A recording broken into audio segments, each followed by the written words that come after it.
नमस्कार, आदाब, जय भीम, सत श्री अकाल। मैं हूँ माजिद सिद्दीकी और आप देख रहे हैं फोकस हिंदुस्तान न्यूज़ चैनल। आज की ख़ास खबरें सब्सक्राइब करें, लाइक करें, शेयर करें। फिर आऊँगा एक ताज़ा खबर को लेकर माजिद सिद्दीकी।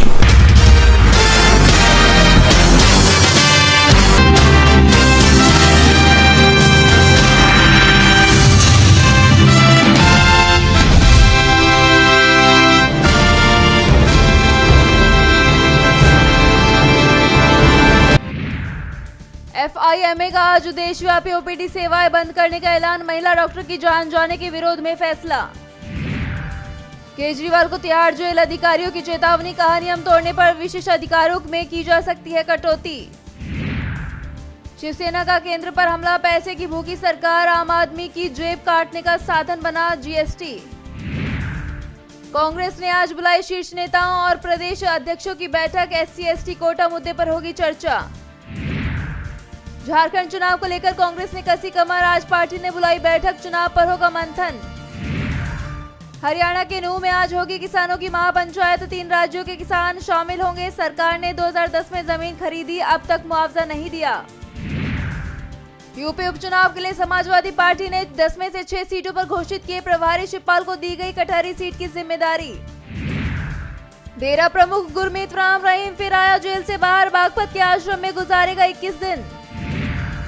हाथरस हादसा मामले में कोर्ट में हुई 11 आरोपियों की पेशी। 23 अगस्त को होगी मामले की अगली सुनवाई। 22 राज्यों में 7 दिनों तक बारिश का अलर्ट। राजस्थान में बांध टूटा। हिमाचल में 157 सड़कें बंद। सीरिया के कई प्रांतों में महसूस हुआ भूकंप। रिक्टर स्केल पर 5.5 रही तीव्रता। सत्ता गिराने में हमारा कोई हाथ नहीं। शेख हसीना के आरोपों पर पहली बार बोला अमेरिका। इस हफ्ते इजराइल पर हमला कर सकता है ईरान। अमेरिका ने कहा, हम भी तैयार हैं। अमेरिका पहुंचे विनय मोहन क्वात्रा, संभालेंगे भारत के नए राजदूत का पदभार। हिंदुओं के आगे झुकी बांग्लादेश की नई सरकार। मंदिरों में तोड़फोड़ पर मांगी माफी, खुद बनवाएगी। एलन मस्क के साथ डोनाल्ड ट्रंप के इंटरव्यू में आया टेक्निकल ग्लिच। देरी से शुरू हुआ, दर्शकों की संख्या कम करनी पड़ी। जून में 4.2% बढ़ा औद्योगिक उत्पादन। 5 महीने में सबसे सुस्त रही रफ्तार। सोना 200 रुपए उछला। चांदी में तेजी। इजराइल ईरान संकट के बीच और बढ़ेंगे भाव। भारत 55 लाख करोड़ USD की अर्थव्यवस्था बन सकता है। IMF अधिकारी बोले, 72 के नियम से हासिल होगा लक्ष्य। MP में बढ़ी बीजेपी की मुश्किल। बस ऑपरेटरों ने किया बंद का ऐलान। 5 अगस्त से हड़ताल पर यात्री बस।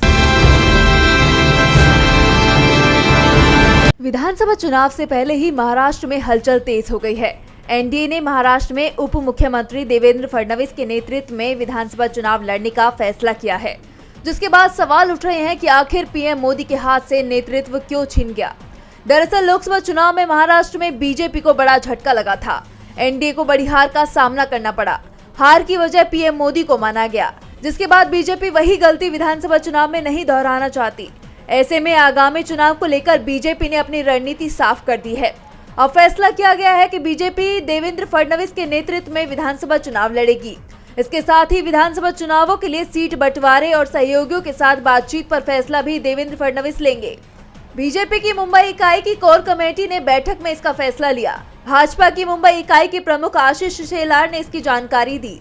आशीष शेलार ने कहा कि कमेटी ने सीट बंटवारे और विधानसभा सीटों के चयन से संबंधित सभी फैसले लेने का अधिकार उप मुख्यमंत्री देवेंद्र फडणवीस को सौंपने का फैसला किया है। मुंबई भाजपा कोर कमेटी की बैठक प्रदेश भाजपा प्रभारी केंद्रीय मंत्री भूपेंद्र यादव, केंद्रीय मंत्री पीयूष गोयल और पार्टी के महासचिव विनोद तावड़े की उपस्थिति में हुई, जिसमें ये फैसला लिया गया। उन्होंने आगे कहा कि सहयोगी दलों के साथ विधानसभा चुनाव की रणनीति और सीट बंटवारा समझौते के अलावा जीत के फॉर्मूले को भी अंतिम रूप दिया जा चुका है। शेलार ने कहा कि उप मुख्यमंत्री देवेंद्र फडणवीस को इस संबंध में सारे अधिकार सौंप दिए गए हैं। बताया जा रहा है कि लोकसभा चुनाव में NDA को लगे झटके के बाद पार्टी ने ये फैसला किया है। चुनाव को लेकर फडणवीस और मोदी शाह में ठन गई है। कहा जा रहा है कि अब राज्य सरकार सूबे का चुनाव खुद लड़ेगी। महाराष्ट्र में विधानसभा चुनाव में दिल्ली का दखल नहीं होगा, जिसके बाद से सियासत में हलचल बढ़ गई है।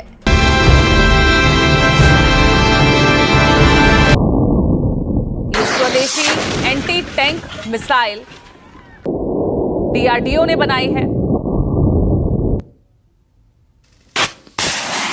और भारत सरकार का ये परीक्षण भी सफलतापूर्वक रहा है। MP-80GM का ये सफलतापूर्वक परीक्षण, जिसकी तस्वीरें आप देख रहे हैं अपनी टीवी स्क्रीन पर, राजस्थान के जैसलमेर से।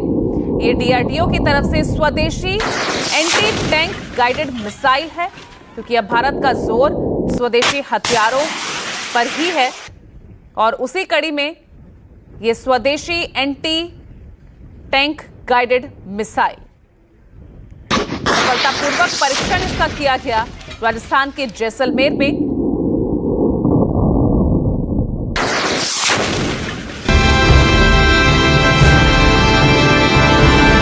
केंद्र सरकार ने ब्रॉडकास्टिंग सर्विस बिल 2024 वापस ले लिया है और कहा है कि सभी स्टेक होल्डर्स के साथ विस्तृत विचार विमर्श के बाद ब्रॉडकास्टिंग सर्विसेज रेगुलेशन बिल 2024 का नया मसौदा जारी किया जाएगा।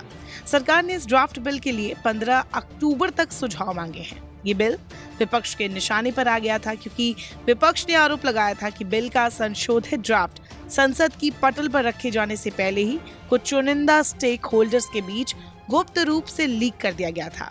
टीएमसी सांसद जवाहर सरकार ने भी राज्यसभा में ये मामला उठाया था। मंत्रालय ने एक बयान में अब कहा है, इस बिल के ड्राफ्ट पर पब्लिक कमेंट की डेडलाइन 10 नवंबर 2023 थी। बाद में सरकार ने बिल का दूसरा ड्राफ्ट इस साल जुलाई में तैयार किया था। अब मंत्रालय ने कहा है कि 15 अक्टूबर 2024 तक लोग इस मसौदा बिल पर अपने सुझाव दे सकेंगे। मंत्रालय ने कहा है कि विस्तृत परामर्श के बाद एक नया मसौदा प्रकाशित किया जाएगा। फिलहाल टिप्पणी और सुझाव मांगने के लिए अतिरिक्त समय दिया जा रहा है। मंत्रालय ने बीते दिनों सोशल मीडिया प्लेटफॉर्म X पर पोस्ट कर कहा, सूचना और प्रसारण मंत्रालय ड्राफ्ट बिल पर हितधारकों के साथ लगातार सलाह मशवरा कर रहा है। फिलहाल मंत्रालय की ओर से बिल तैयार को लेकर लोगों से टिप्पणी और सुझाव देने के लिए 15 अक्टूबर 2024 तक अतिरिक्त समय दिया गया है। विस्तृत परामर्श के बाद एक नया ड्राफ्ट पब्लिश किया जाए। इसमें ये कहा गया है कि जो लोग सोशल मीडिया पर रेगुलरली वीडियो अपलोड करते हैं या पॉडकास्ट बनाते हैं या फिर ऑनलाइन कंटेंट अफेयर्स के बारे में लिखते हैं, तो उन्हें डिजिटल न्यूज ब्रॉडकास्टर्स के रूप में बांटा जा सकता है। इसका नतीजा ये होता है कि इन्फ्लुएंसर्स और यूट्यूबर्स को अपने कंटेंट के लिए सरकार से रजिस्ट्रेशन कराना जरूरी होगा। इंडिविजुअल कंटेंट क्रिएटर्स और डिजिटल पब्लिशर्स का डर ये है कि बिल के जरिए सरकार डिजिटली उन पर एक तरह से सेंसरशिप लगा रही है। बिल लागू होने पर सरकार की आलोचना नहीं की जा सकेगी। आसान शब्दों में समझाए तो ये आशंका जताई जा रही है कि पुराने ड्राफ्ट के मुताबिक सरकार की यूट्यूबर्स पर शिकंजा कसने की तैयारी है। इसके अलावा भी कई कारण हैं। 2 टियर सेल्फ रेगुलेशन सिस्टम पर स्टेक होल्डर्स का विरोध देखा गया है। इसमें डेटा के लोकलाइजेशन और यूजर डेटा का एक्सेस सरकार के पास होने का एक प्रावधान जोड़ा गया था। ये प्रावधान निजता का उल्लंघन करेगा, साथ ही इसका दुरुपयोग की भी संभावना जताई थी। डिजिटल न्यूज पब्लिशर्स और इंडिविजुअल कंटेंट क्रिएटर्स भी इस बिल का विरोध करते हुए देखे गए। मीडिया संगठनों ने इस बिल के मसौदे के प्रावधानों पर चिंता व्यक्त करते हुए कहा कि ये डिजिटल मंच पर कंटेंट को विनियमित और सेंसर करने के लिए बहुस्तरीय कानूनी प्रणाली बनाने का प्रयास करता है। 90 से ज्यादा डिजिटल न्यूज पब्लिशर्स का प्रतिनिधित्व करने वाले संगठन डिजी पब न्यूज इंडिया फाउंडेशन, जिसमें the wire, scroll in, news laundry जैसे इंडिपेंडेंट न्यूज प्लेटफॉर्म्स हैं, और एडिटर्स गिल्ड ऑफ इंडिया ने कहा है कि सूचना और प्रसारण मंत्रालय ने चुनिंदा हितधारकों के साथ बंद कमरे में इस पर चर्चा की। डिजिटल मीडिया संगठनों और सिविल सोसाइटी एसोसिएशन के साथ चर्चा भी नहीं हुई। ड्राफ्ट कॉपी पाने के लिए मंत्रालय को लेटर भी लिखा था, लेकिन उन्हें कोई जवाब नहीं मिला। इस ड्राफ्ट बिल में OTT ब्रॉडकास्टिंग सर्विस की परिभाषा को भी संशोधित किया गया था, जिसके कारण न केवल नेटफ्लिक्स और Amazon प्राइम वीडियो बल्कि वो कंटेंट प्रोड्यूसर जो रोजाना सोशल मीडिया पर अपने कंटेंट अपलोड करते हैं, वो भी निश्चित रूप से OTT ब्रॉडकास्टिंग सर्विसेज के दायरे में आ सकते हैं। जैसे कि एक चार्टर्ड अकाउंटेंट जो IT रिटर्न दाखिल करने की प्रक्रिया के बारे में YouTube और Instagram पर वीडियो पोस्ट करता है, तो वो बिल के लिहाज से एक प्रोफेशनल है, और अगर उनके पास बड़ी संख्या में फॉलोअर्स, कस्टमर्स है, तो बिल के प्रावधानों को आकर्षित कर सकता है। यही नहीं, एक पत्रकार जो नियमित रूप से सोशल मीडिया पर ट्वीट करता है, वो भी इसके दायरे में आता है। ऐसे ही कई सवाल उठे हैं और आखिरकार सरकार ने इस बिल को वापस भेजकर नए सिरे से विचार विमर्श कर नया ड्राफ्ट लाने की बात कह दी है। अब देखना होगा नए बिल के आने पर क्या डिजिटल प्रोफेशनल्स की चिंता दूर हो जाएगी। सरकार की मंशा क्या है, ये तो नया ड्राफ्ट आने के बाद ही पता चलेगा।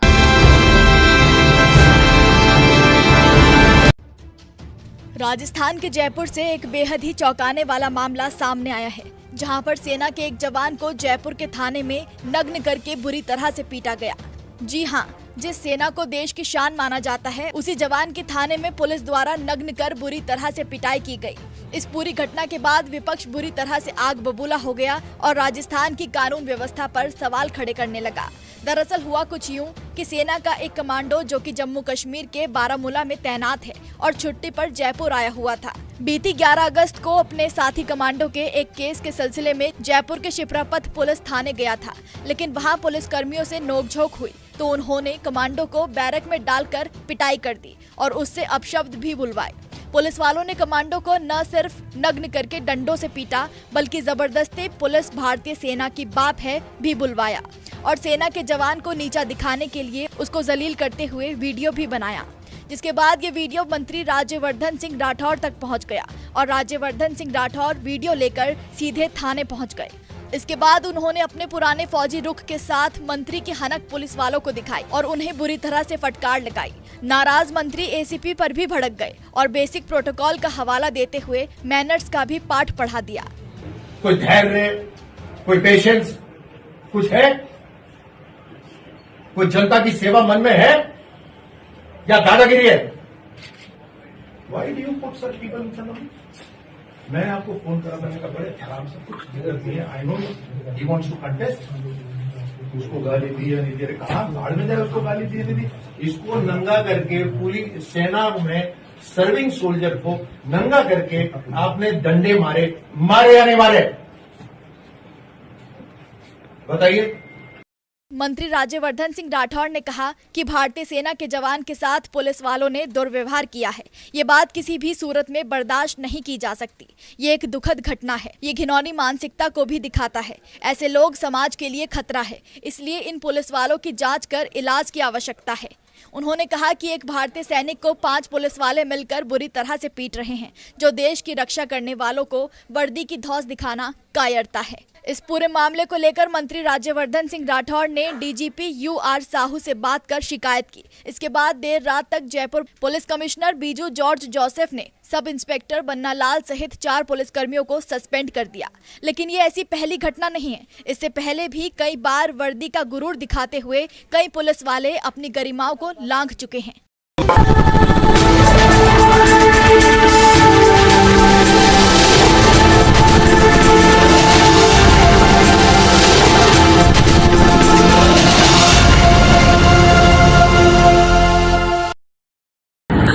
दोस्तों आज मैं आपको बताने वाला हूं कि अगर आपकी बॉडी में मैग्नीशियम की डेफिशिएंसी हो जाए तो आपको क्या क्या प्रॉब्लम हो सकती है। सबसे पहले इंसोमेनिया, नींद ना आना, स्लीपिंग डिसऑर्डर, इंसान सारी रात करवटें बदलता है, नींद नहीं आती, स्ट्रेस लेवल, एंजाइटी बढ़ जाती है इससे, क्योंकि कोर्टिसोल हार्मोन को रोकने में मदद करता है। और अगर आपकी बॉडी में मैग्नीशियम नहीं है तो कोर्टिसोल बढ़ जाता है, जिसकी वजह से स्ट्रेस और एंजाइटी हो जाती है। मूड स्विंग्स, इंसान को पता नहीं चलता उसके मूड स्विंग्स होते हैं, थोड़ी थोड़ी देर में गुस्सा आना, थोड़ी थोड़ी देर में चिड़चिड़ापन होना, क्योंकि ये सेरोटोनिन हार्मोन को बढ़ने में मदद करता है। अगर आपकी बॉडी में less magnesium is equal to less serotonin, और सेरोटोनिन हैप्पीनेस का हार्मोन है। अलावा इसके ये फटीग को भी कम करता था। अगर आपकी बॉडी में मिनरल डेफिशिएट है, अगर आपकी बॉडी में मैग्नीशियम नहीं है तो आपको थकावट बहुत जल्दी फील होगी, जरा सा काम करती है आपकी बॉडी थक जाएगी। पुअर डाइजेस्टिव सिस्टम, ये डाइजेस्टिव सिस्टम को भी मैनेज करने में बड़ा शानदार रोल प्ले करता है, और अगर इसकी डेफिशिएंसी है तो कॉन्स्टिपेशन, डायरिया जैसी प्रॉब्लम हो जाती है। माइग्रेन, बहुत खतरनाक प्रॉब्लम है माइग्रेन। अगर डेफिशिएट है आपकी बॉडी मैग्नीशियम से तो आपको माइग्रेन की प्रॉब्लम भी हो सकती है। ब्लड प्रेशर, अगर आपकी बॉडी में मैग्नीशियम कम है तो आपको ब्लड प्रेशर की प्रॉब्लम हो सकती है। इरेगुलर हार्ट बीट, ये हार्ट बीट का बढ़ जाना, कम हो जाना, बढ़ जाना, कम हो जाना, मैग्नीशियम डेफिशिएट होने की निशानी है। ऑस्टियोपोरोसिस, बोन हेल्थ वीक हो जाती है, क्योंकि आपकी बॉडी का 60% जो मैग्नीशियम है वो आपकी बोन्स के अंदर होता है। अगर आप बाहर से मैग्नीशियम नहीं ले रहे हैं तो आपकी बॉडी जो है वो हड्डियों में से लेना शुरू कर देती है, जिसकी वजह से ऑस्टियोपोरोसिस की प्रॉब्लम भी हो सकती है, आपकी हड्डियां कमजोर हो जाती हैं। और मसल क्रैम्पिंग, मसल क्रैम्प, नस पे नस का चढ़ जाना, मसल्स पे अकड़ जाना, बिल्कुल चलना मुश्किल हो जाता है। तो मसल क्रैम्पिंग भी तभी होती है जब आपकी बॉडी में मैग्नीशियम की डेफिशिएंसी हो। और दोस्त, हमारे यहाँ 90% से ज्यादा लोग मैग्नीशियम डेफिशिएंसी के शिकार हैं। कहां से मिलेगा मैग्नीशियम, कितनी मात्रा में लें, किस क्वालिटी का लें? तो उसका जवाब है वेस्टीज प्राइम CMD। इसके अंदर आपको भरपूर मात्रा में मैग्नीशियम मिलेगा, आपकी सारी प्रॉब्लम सॉल्व हो जाएगी। Thank you so much. दर्शकों, देख लिया आपने हमारे वीडियो को। हमें खुशी होगी कि आपने हमारे न्यूज़ को लाइक किया और दूसरों को शेयर किया। अगर अभी तक हमारे चैनल फोकस हिंदुस्तान को सब्सक्राइब नहीं किया है तो तुरंत सब्सक्राइब करें, कमेंट करें और बेल आइकॉन को प्रेस करें। हम हाजिर हैं खबर के लिए।